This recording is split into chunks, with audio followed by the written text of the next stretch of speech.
Welcome to the Insurance Revolutionized podcast brought to you by Success Without Sacrifice.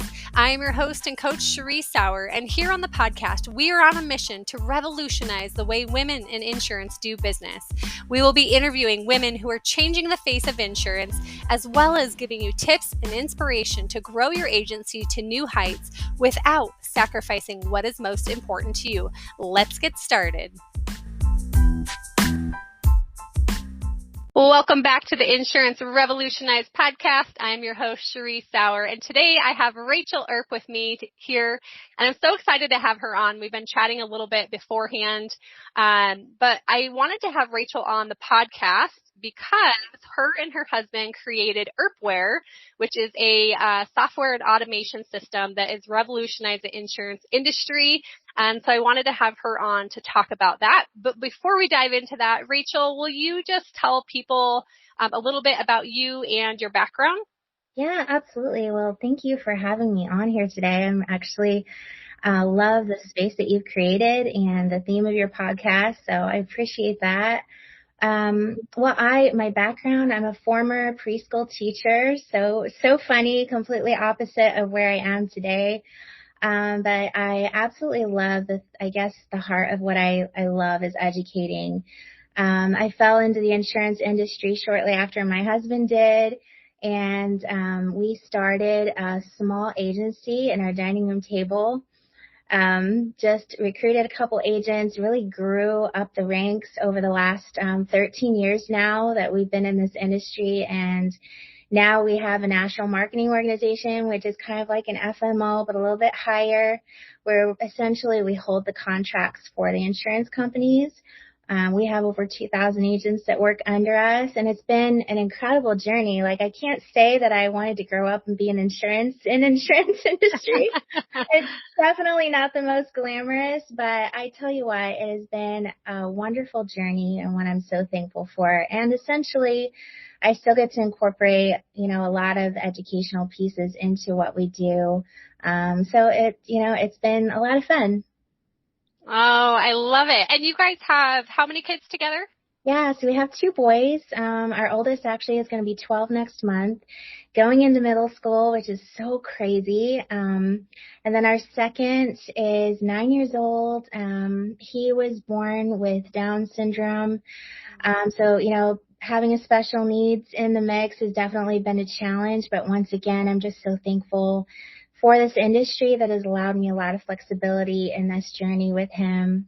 And we've really just brought our kids up in it. I mean, they've been to the office with us when they were babies. They've traveled with us when we've had appointments, and we just had a ribbon cutting at our office celebrating 4 years in our Cape Coral location, and our oldest got to cut the ribbon, and it's been fun to be able to include them in that way. Oh, that's so fun. Okay, so I also have 2 boys, and my oldest is 11 going into junior high, except we homeschool. And then my youngest is 9 who has type 1 diabetes, so also special needs. So how funny is that? Yeah, it is. I didn't even realize that. Very close in age as well. It's a fun age, right? It is a fun age. I think it's probably, I feel like it's one of my favorite ages, I think, because they're like, they're like little people now, and they can make decisions, and they know right from wrong, and you can actually like talk to them logically. Yes. Yeah, it's little people. Little adults, Yes. And, it definitely has its challenges, but I would say that this is definitely my favorite age, I think. I agree with that. I've enjoyed it.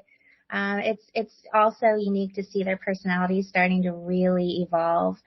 And just having, adultish conversations and talking to them about life and, things that you have learned, and just watching them really just blossom is such a rewarding experience. And we homeschool as well, and that has its challenges too, but I've loved being such an integral part of their education, and just really, being creative with it, and, tailoring it around what their strengths are. And it's been very rewarding. Okay, so I am curious. So a couple things. One, you're a preschool teacher. Did you have to, because I've heard this from other teachers at homeschool, they kind of have to like unlearn.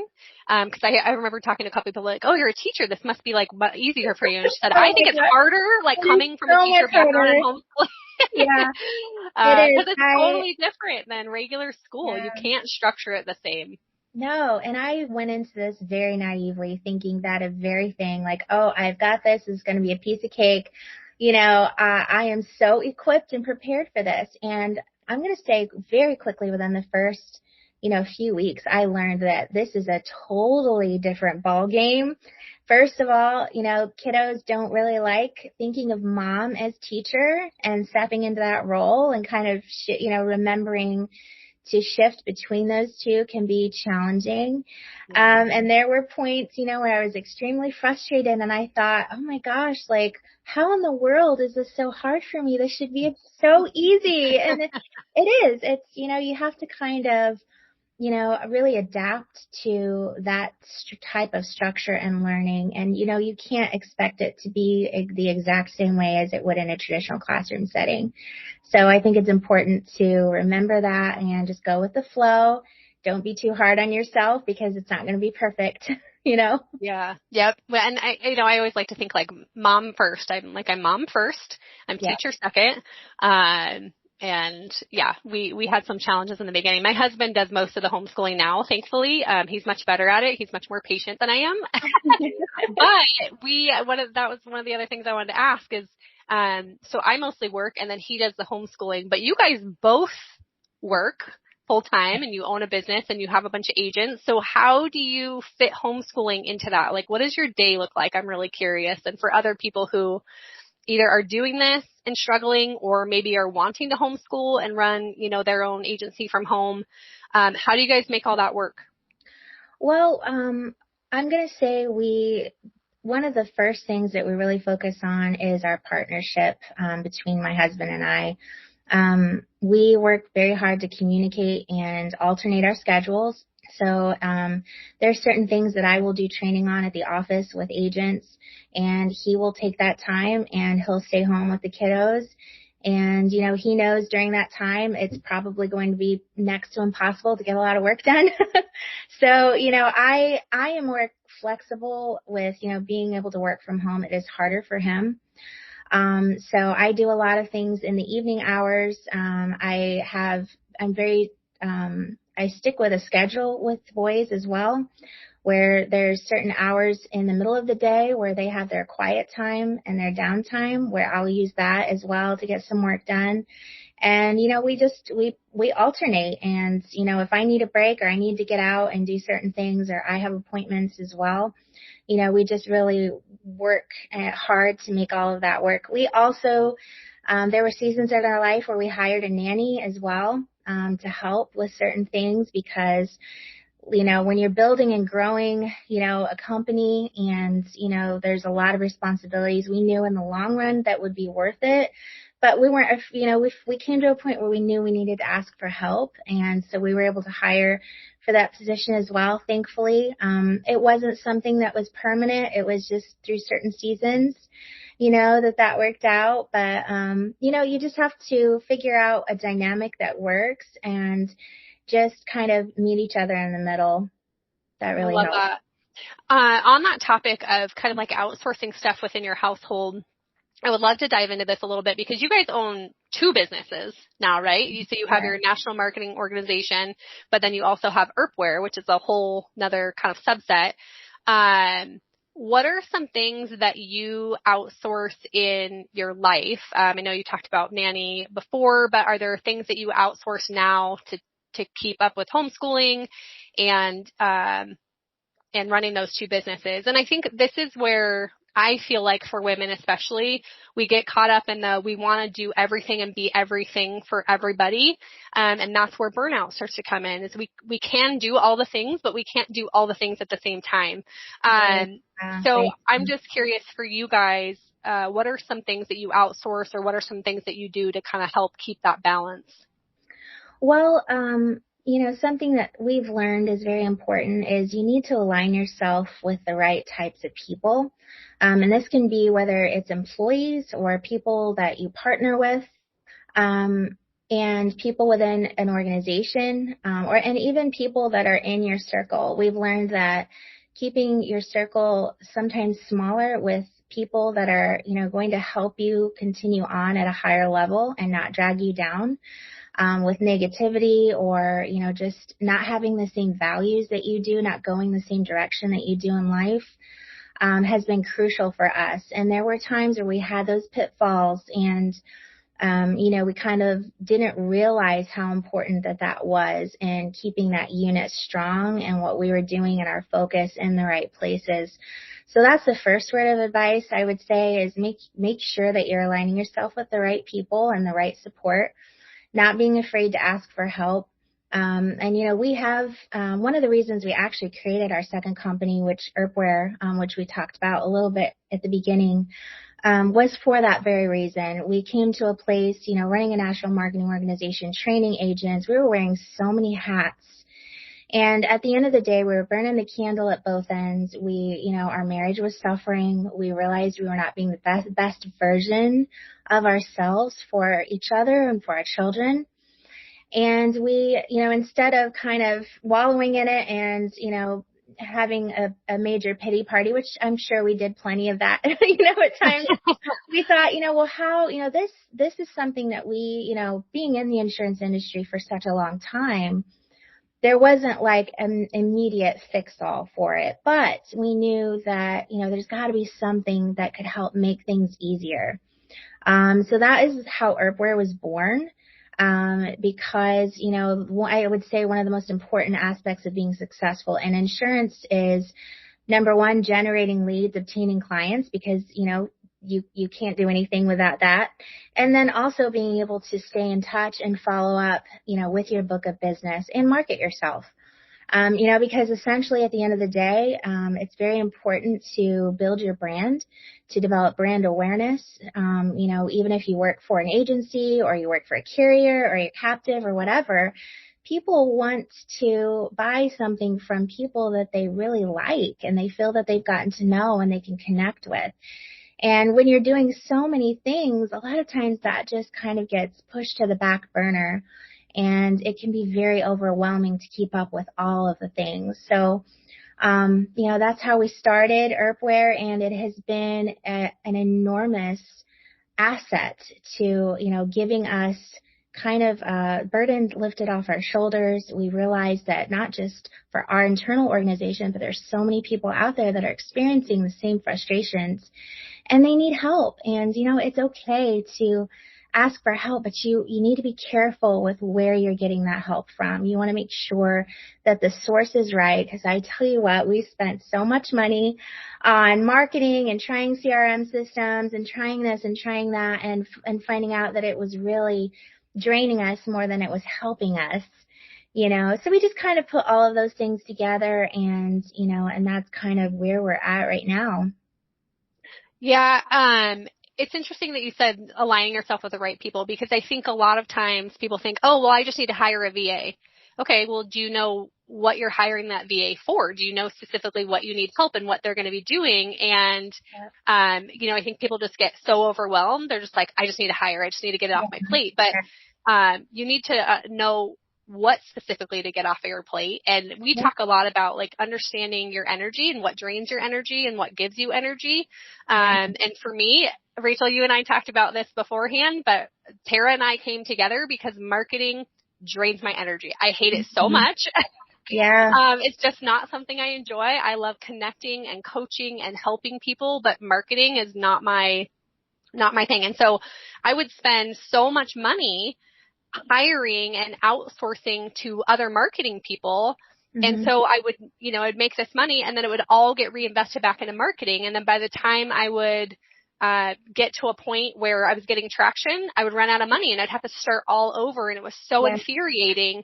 Yeah. And so finally I was like, why not just bring on a marketing partner, right? And that's not everybody. But the point is really understanding Like, what are your strengths and what are your weaknesses and what drains your energy and what gives you energy? Wow. And the things that are draining your energy, get as much of that off of your plate as possible. And what Mm-hmm. you guys have created with EARPware, and we've seen a demo of this. We have just started to use this with it here at Success Without Sacrifice. So we're fairly, new with it and getting our hands and learning it. But I can tell you that Tara and I individually and together have used and looked at multiple CRM systems, and there's just never one that quite fits all the little pieces.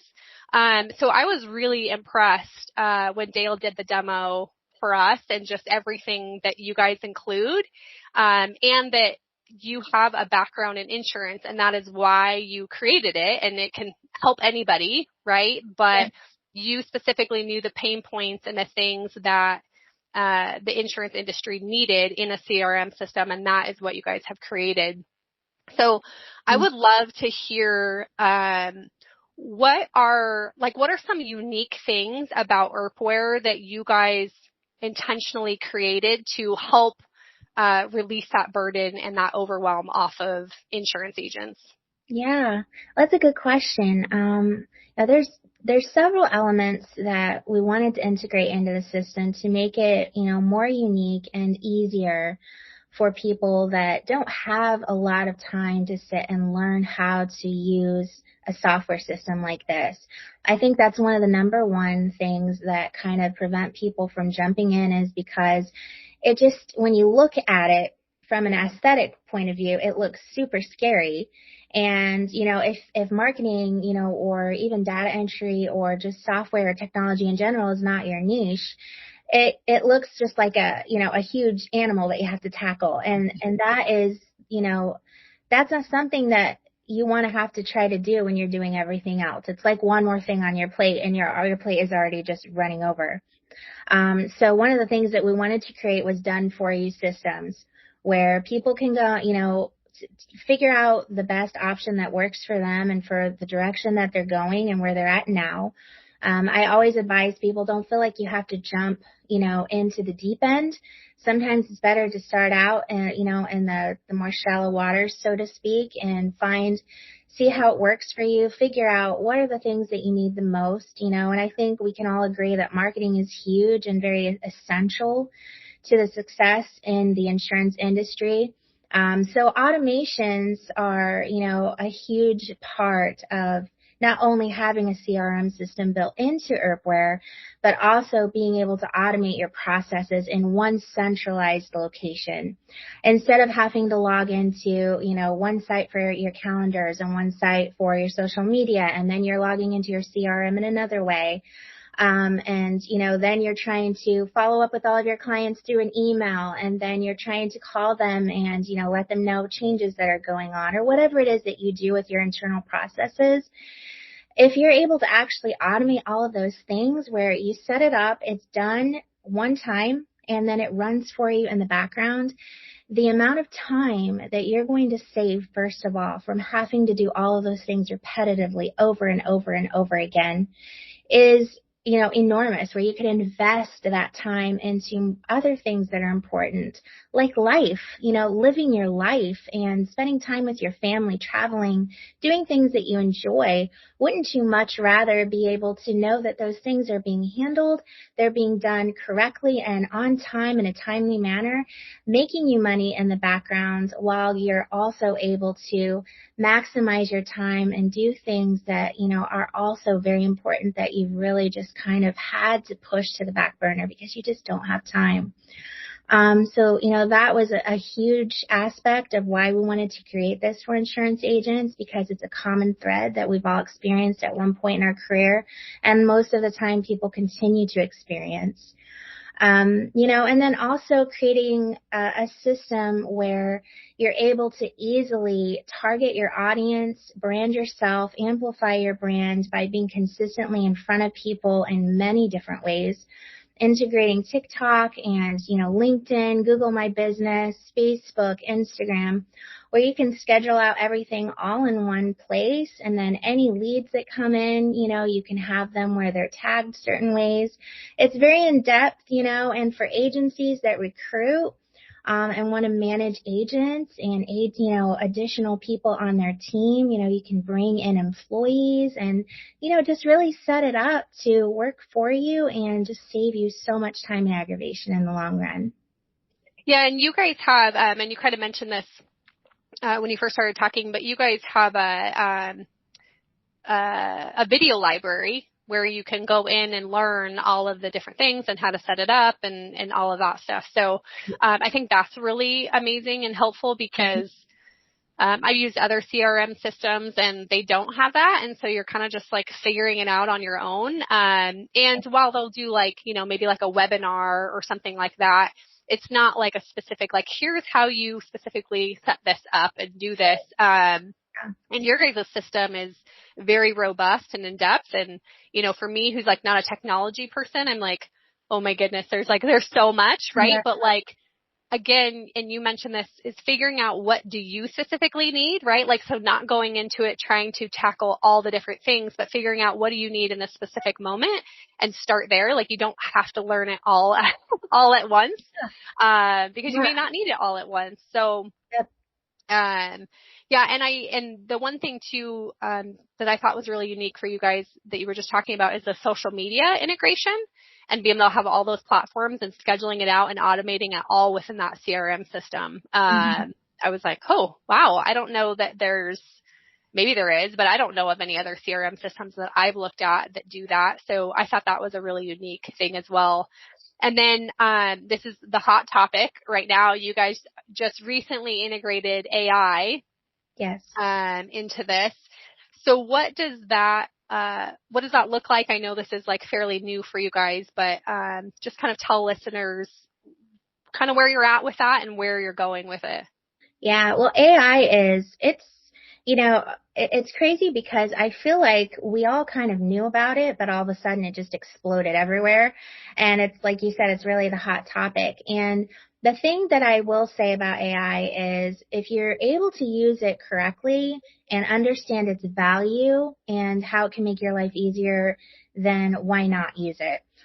So the capabilities of AI, and this is just a very small aspect of all that it can do, but for people who maybe they want to have a newsletter for their clients, and they don't know what to say or, what kind of content do I put in a newsletter? One of the things that we do in EARPware is, number one, we give people templates that are already pre-built for every month of the year. So they're themed based off of the months. They have, they're compliant for insurance and different whatever type of, insurance that you do. And then also there's the AI capability to, if you want to write, say you want it to be about Medicare open enrollment, but you don't really know what you're allowed to say or how to structure it. Maybe that's not your expertise. Maybe you're really good at selling, but, the writing and the marketing part is not something that you're, that great at. Well, AI can come in and, generate that content for you in a matter of seconds. So you just pop that in there and then boom, you have a newsletter that is automatically sent out whenever you want it to be. And same with social media content. Coming up with great content isn't always easy for everyone. And, the big thing with insurance is, and I kind of mentioned this earlier, it can be such a boring industry. So, trying to make it fun on social media and get creative with it can just, I talk to agents all the time about this, and that's one of their number one frustrations is, well, I don't really know what to say on social media. And, I always advise people, well, don't make it constantly about insurance. Make it about you and how you tie in your career with what you do on the day-to-day and connect with people. It's all about being social and connecting with people and being consistent where you're showing up. And that is when people are going to get to know you. They're going to get to like you. You don't have to necessarily get on there and constantly educate everyone on every single thing about the insurance industry because, to be quite honest, most people just don't care. And I was there at one point when I was a teacher. I remember the Affleck guy coming into our school, and the first thing I did was sign off on the presentation, and I didn't want anything to do with it because I was like, this is going to be so boring. I don't really need it right now. I didn't understand anything about, indemnity products and, how they actually could have been beneficial to me because most of the time the approach is just so salesy. So if you can have something that's going to take care of that for you, where that's one less thing that you have to worry about, that is just a couple of the really cool features of AI that's, we're going to see just get better and better with time. So you guys have it to where you can use AI for a newsletter, you can use it to help you with social media, anything else in there? Yeah, so I mean, there's a lot of additional features that we're rolling out that I leave to the tech guys that actually are software developers. We have an amazing team that actually is staying up to date on all of the trends on what AI is doing. And like I said, there's so much more that the capabilities of that are way beyond my head. But that's what I love. And it kind of goes back to what you were saying, when you're able to bring in people where that is their expertise. Mm-hmm. You get a much better experience. And, when you're trying to, whether it's develop your business or a side hustle or you're something that you really want to focus on and learn and grow within something you've already created, when you're able to bring in people that are on it and that is their expertise and their realm, it just makes everything so much better. So, we're really excited about it. And like I said, a lot of that is completely over my own head. But, we have live support where people can get on live chat and, if there's something that they're stuck with or they want to know further, that's a capability. We just rolled out the live support, within this past week. There's, like you said, an entire library of videos that are super easy, not really long, that show you step by step, whatever it is that you're wanting to focus on first, so that you don't have to feel overwhelmed. Yeah, and I love too that you guys have a couple different packages based on where somebody's at in their business. And so you can kind of grow with the system based on what you need, which I think is really cool because not everybody needs, the top package, and wants all of the things, but maybe they just want to be able to email and communicate with their clients and keep track of their clients that are coming in. So, I thought that was something that was really unique too, that I haven't really seen in a lot of other CRM systems, that you can kind of grow with it. And I thought that was really cool too. So, and I will say that, I felt like even just talking to your husband when he was doing the demo, what I will say is what I got from it was like he has like a servant's heart. And I get that from you too. It's not about sales, right? And profit at the end of the day. It is because to be in business, you have to have profits, but that wasn't the light. It wasn't salesy. It wasn't pitchy. It was just like, here's what we have and how can we help you? And I thought that was really cool too. So I really love that. Yeah. I'm glad that came out because this was truly born out of a need that we recognized and a passion that we have to see people be successful, because in this industry, there's such a small percentage of people that even make it past the first year. And we have seen that over and over and over. And there were times where we wanted to give up too, because we didn't have the right support. And, minimizing that frustration and letting people know that you can have an extremely rewarding career. You can, even like for me, I have no sales and I don't think I have a salesy bone in my body. It's just not my nature. In fact, it is so crazy that I ended up marrying someone who, that is his personality is more, just very people oriented and, it comes natural for him. But for me, when I first got licensed, I worked as an agent for my husband, and I went out door to door in New York in the freezing cold, door knocking. Back in the day, that was a thing. 13 years ago. Now you don't see that as much because we don't have to do those things, But I went door to door and I ended up being one of the top agents in his entire organization because I wasn't salesy. I went into it, just wanting to see, how can I help you? This is what I do. Is there anything that I can do to, make life easier, to help you understand, to give you options? And I think when you go into any type of business with that mentality, it serves you so well, and it's way less of a turnoff, to people than, there's nothing worse than somebody who approaches you and you can just feel that aura about them, that they are just wanting to pounce on you and sell you something. That I run from people like that. Like, don't, like, it makes me think of the car salesman, right? Yes, the car. I didn't want to say that. I don't even want to test drive your car because I know you're going to try and sell me really hard on it. Yeah, it's brutal, and it takes away the whole, I think people put up walls immediately. I know I do. Yeah. And I don't think, that is one thing I see a lot in the industry as well is, there's a lot of people in it for the wrong reasons.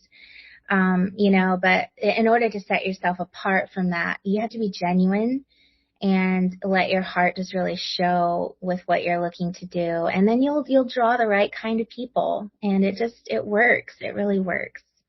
Yeah, it's funny because of that, for everybody that we've interviewed so far, that is the theme that I feel like every single person that we've interviewed on here is leading with like your values, right? And leading with your heart, and not just going after profit, not just going after sales, and really coming at it from like a servant helping heart, right? Yeah. And every single person has said when you go that approach, it comes. Like, the clients come because they know, like, and trust you. And we had a realtor. We were trying to sell a house that we had a couple years ago. It was our first house that we had bought, and we were having our second kid, and we were like, we are growing out of this. Like, we're just done. We don't want to be in this house anymore. Like, we need to get out. And the market was upside down, and we couldn't sell. And we had a couple different realtors come in. And we were like, we're going to cash out our retirement, and we will pay $10,000 to get out of this house. We don't even care. Just get us out. And he was like, don't do that. Right? Like, he could have taken the sale. It didn't affect him. He could have taken the sale and made it. But instead he was like, no, don't do that. And he advised us a different way, and ended up building a relationship with us over the next 3 years. Never got a sale out of us until 3 or 4 years later, because he built a long-term relationship, because he was about helping us and not his pocket. And I really appreciated that. And we've referred tons of people to him because of it, because I felt like he was taking care of us, and not just trying to like take our money and run. So, and you can find, it doesn't matter what industry you're in, you can find people like that. But, that's just one of the themes that has come out from every single person we've interviewed that I just find really fascinating. Maybe that's what the people we're drawing. I don't know. Yeah, that's what I was going to say is, I have found that, that you start to realize that when you really step into those values and, like you said, lead with those values, you will start drawing those people, and it won't be so hard to find them. It's almost like a magnet where you start being, you're just magnetized to those types of people, in your journey and in your story. So I think that's wonderful that has been a theme of your podcast. I love that.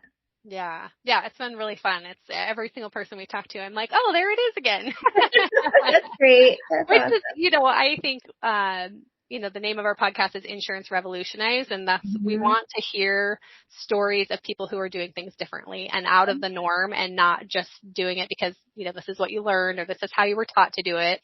Yep. It's interesting because I'm reading a book on sales right now, and it's like, you kind of have to like pull out, because there's certain things that it's like really hard, old school sales that I'm like, ew, ick. Yeah. And then there's other things that are like really valuable, like, oh, that's really helpful and that's really good. But, again, like, I think you just have to, one, figure out what works for you and what's authentic to you. And also know that, like, you don't have to come at it from a hard sales approach. So, but you have to do the work and you have to be consistent. Yeah. Like you said, you did the hard thing. It's not easy to go door to door, asking people. I'm sure you've probably had lots of doors slammed in your face and no. I could write a book on all of the things that I experienced. I tell you what, you learn that there are all kinds of people in the world, and that's all I'm going to say about that. Yes, but yeah, I do have to say that it taught me tenacity. And to, the first many times I like wanted to go and back to my car and cry, because some people are just, they just aren't very nice. But, and I'm not going to say that I enjoyed doing that, but I was willing to do whatever it took. I was willing to follow the process, and I knew if I did certain things that eventually I would learn and grow from it. And same thing. Some people, work in call center environments, and I don't know how they do it. Like I do not like to talk on the phone, more or less than doing sales over the phone. Like that takes a special kind of person as well. But there's times I've been on the phone with people, and it's almost like I felt that they were in front of me, and I could feel that they were different than other types of people, and I was more comfortable and relaxed. And, being able to hone in on those qualities that you can really work on are going to serve you far better than memorizing a sales script and being pushy and trying to just, beat everyone to the sale, so to speak. That doesn't serve you very well. So I'm curious, okay, so you started out as an agent, and then how did it evolve? How did you guys end up partnering? Like, what's your role? Could you help with the marketing aspect of it? Is that right? Yeah, that is essentially what I do now. I worked myself up.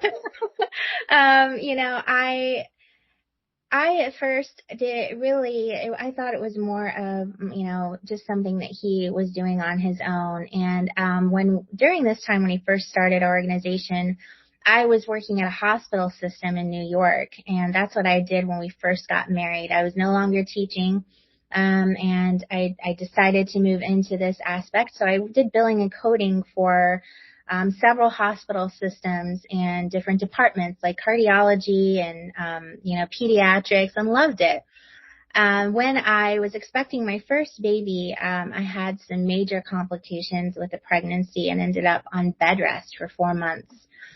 And during this time, they were not able to secure my position. I had to go off on disability.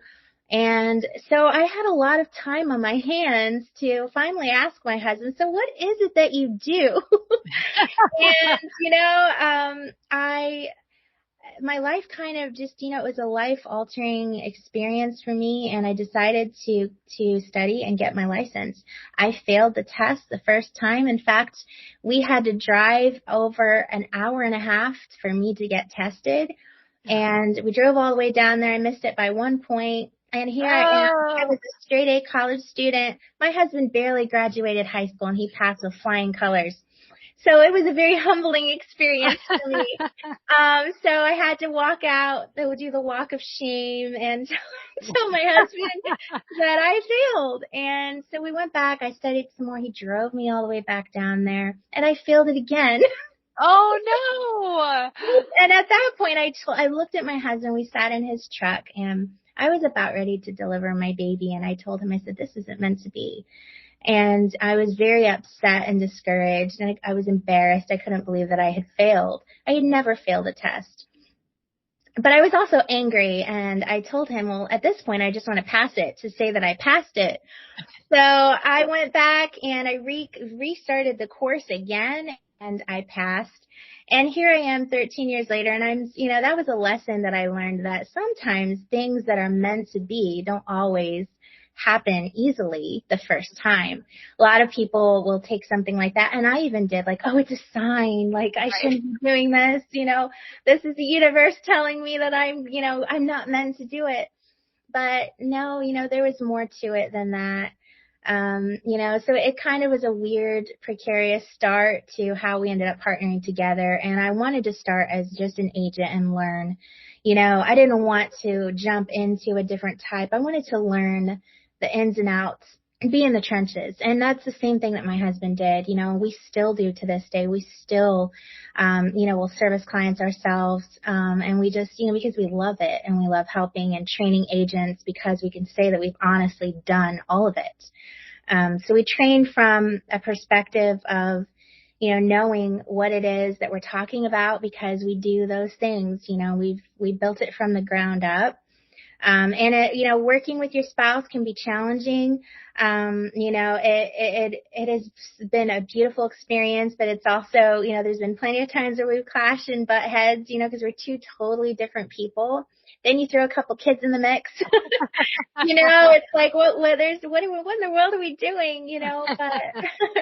But it's worked well for us. And, in the industry, when you're able to partner with good people, we found that we balance each other out, as well. So that has been a fun experience. But, I always like to tell people that, that's why I love stories, because, people see now and they have no idea how we got started, or, they might see how successful we are now. But I tell you what, when we first started in the insurance industry, we barely made any money.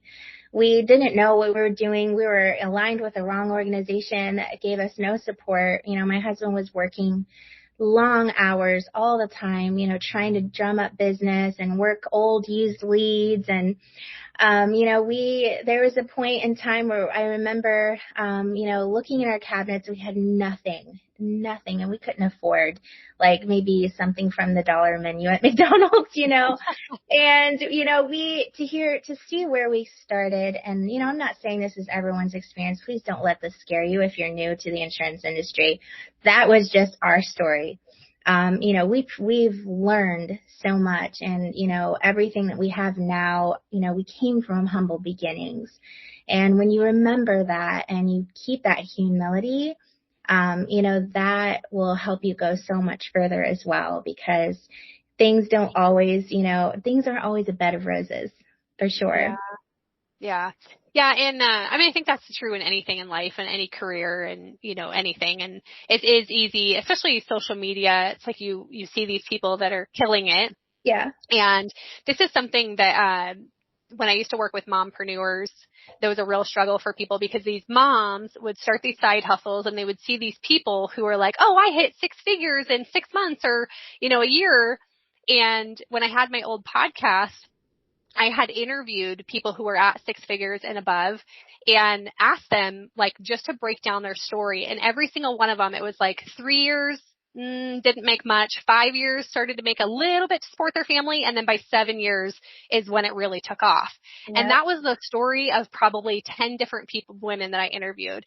And so I think that it's really easy to, see the highlight reels and see people who are successful, and just think, how did they do it? But it's like, you don't hear all the backstory. You don't hear all the heartache. You don't hear all of the hard stuff and where they started. And so just recognizing that like it takes time and it takes energy, and people are not an overnight success, no matter what you see on social media. Even if they started a business and hit 6 figures, guess what?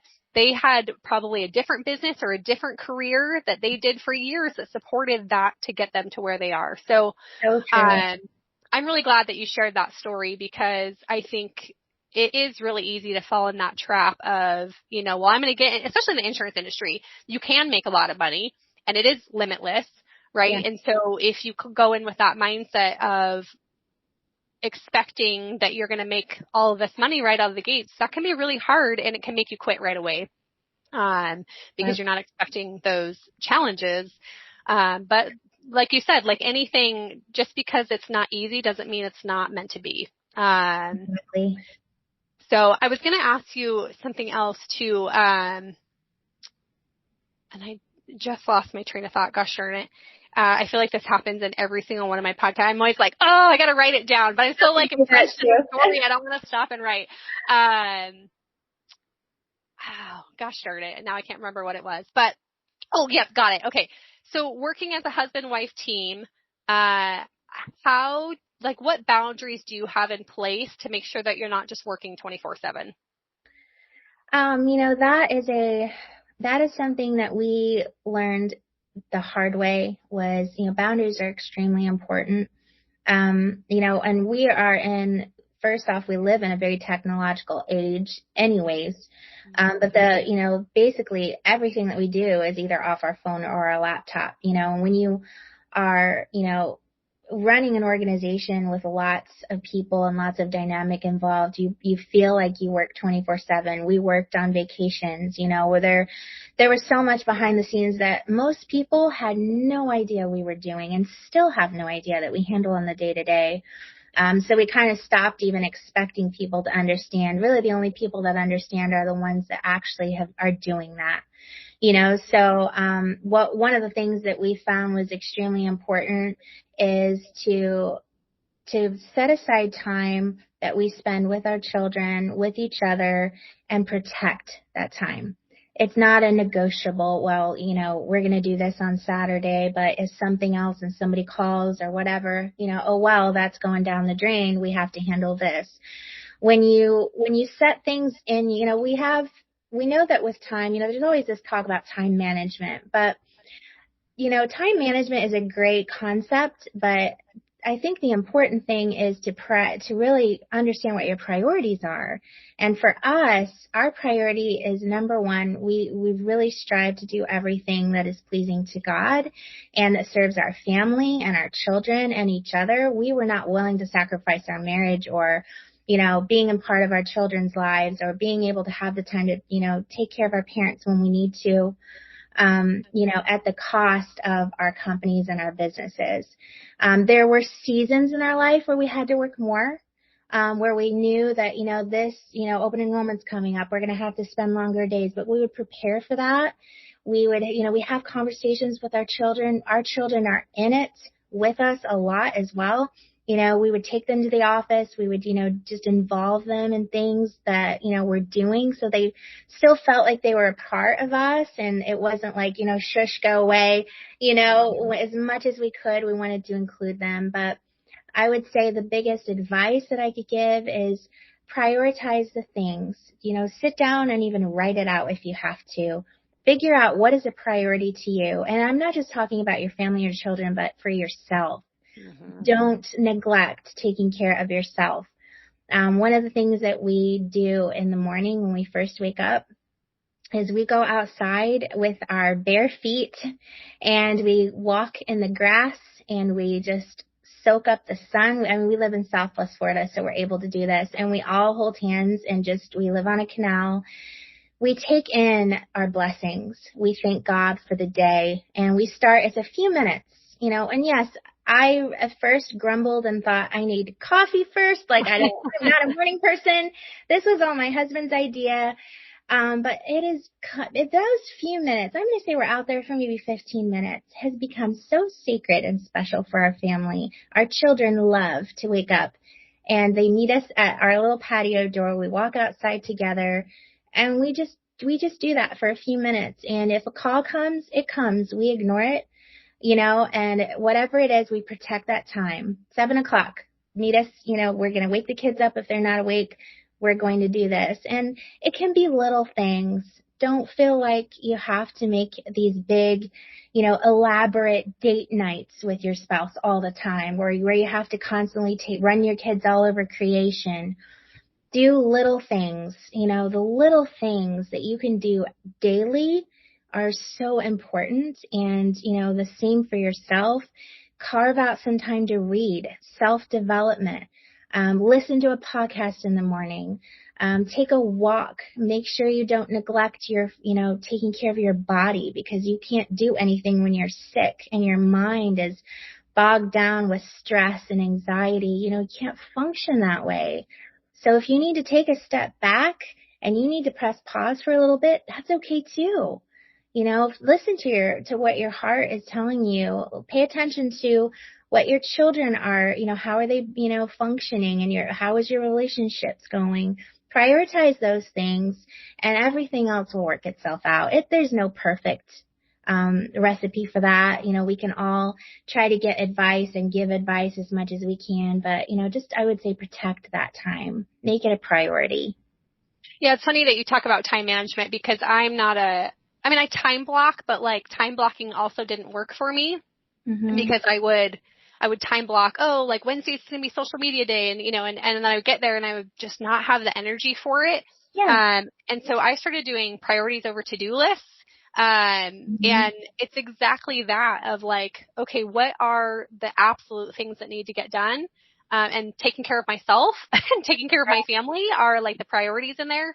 And so like having that global perspective of like, what are my priorities in just life? And then also what are my priorities for today?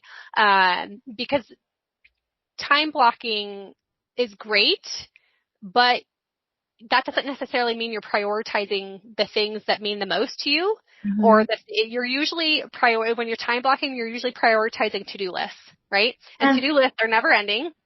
So Yeah. I love that you gave that advice. Rachel, as we wrap up here, is there any last words or advice or anything that you want to give to anybody that's listening?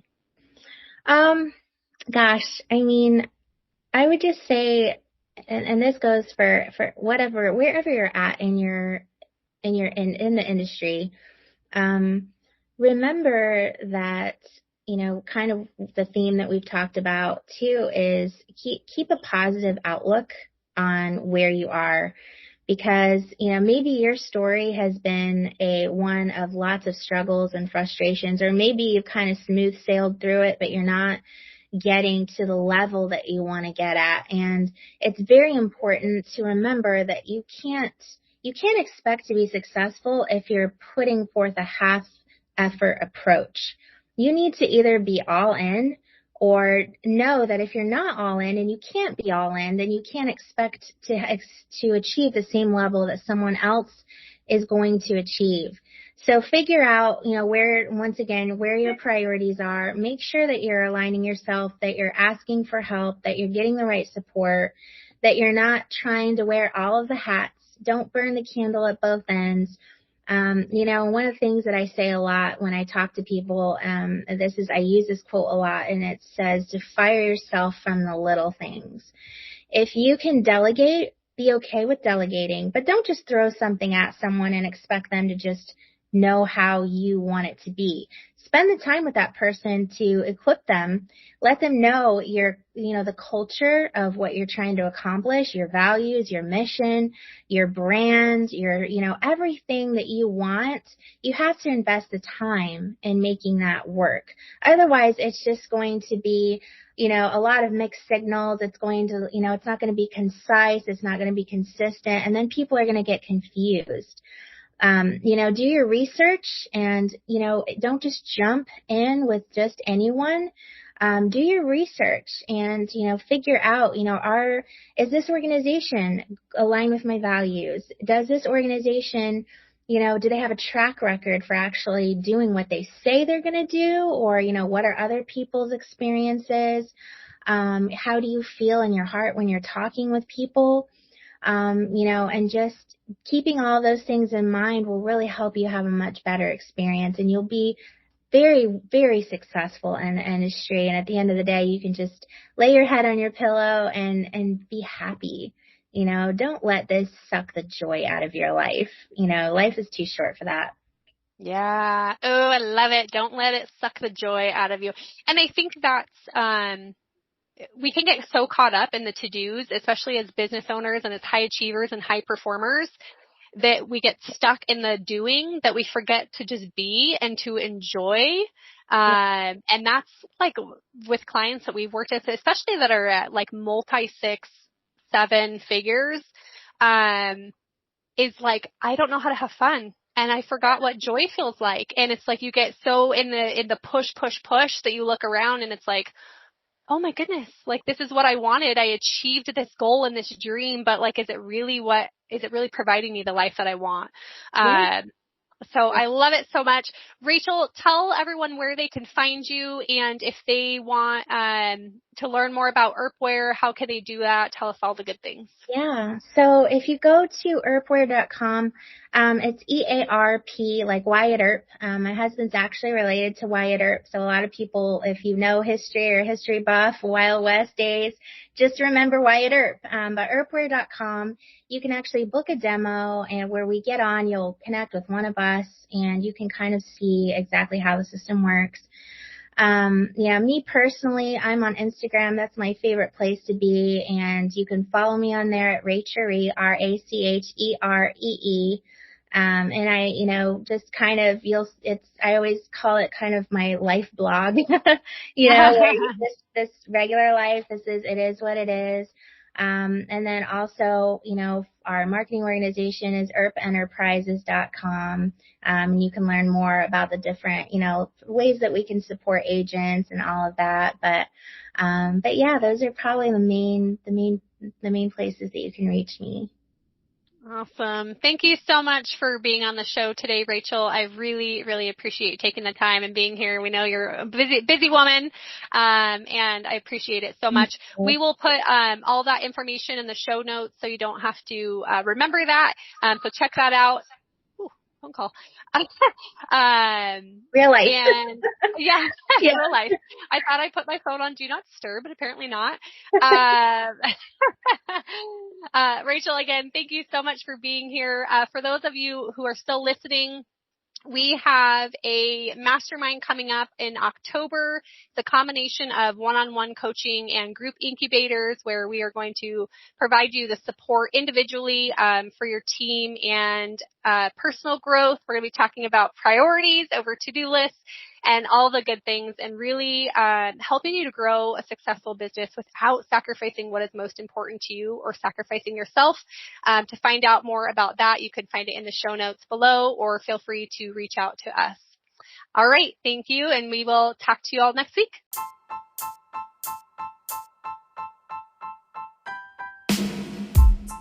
Thank you so much for listening to the Insurance Revolutionized podcast today. We know there is a lot on your plate, so it means the world to us that you stopped in to give us a listen. We hope you will join us each week as we dive into topics such as mindset, goal setting, productivity, self-care, and so much more. We want to inspire more women to have success without sacrificing what is most important to them, and we need your help. If this podcast has inspired you, would you do us a favor? Would you take a minute to leave us a rating and a review or share with your friends? Let's change the face of insurance for women. Until next time.